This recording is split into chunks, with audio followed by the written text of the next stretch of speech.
mempelai pria datang.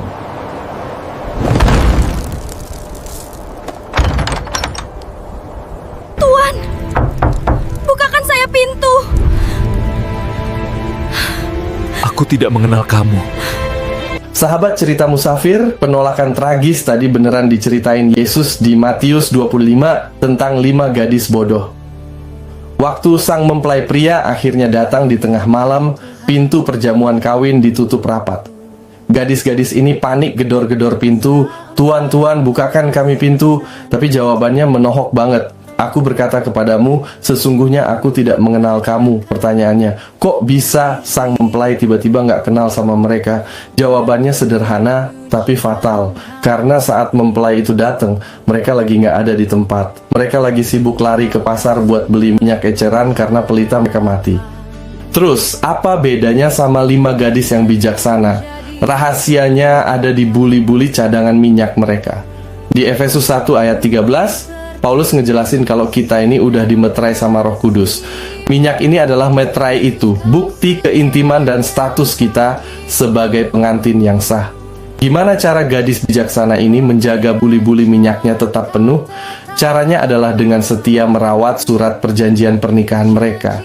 Yesus udah ngasih perintah jelas di malam 14 Nisan saat ia memecah roti dan membagikan cawan anggur sebagai tanda perjanjian tubuh dan darahnya. Memperingati 14 Nisan dan melakukan perjamuan kudus itu adalah cara kita mengisi ulang minyak kita.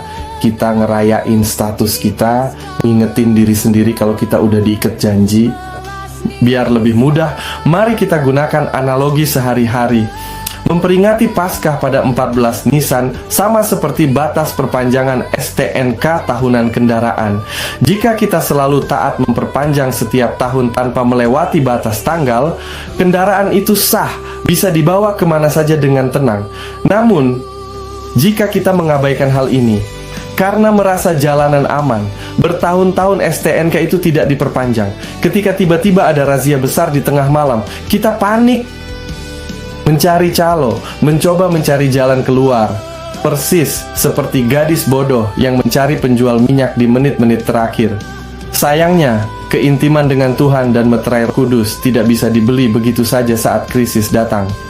Sekarang pertanyaannya, apakah selama ini kita sudah setia memperingati perjanjian mempelai di Paskah 14 Nisan ini tepat tanggalnya, atau malah sering abai karena menganggapnya hal biasa?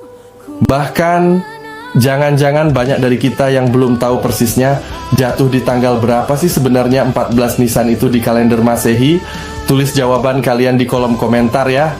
Share video ini ke grup keluarga atau sahabat lainnya, biar kita bisa sama-sama jadi pengantin Yesus yang bijaksana.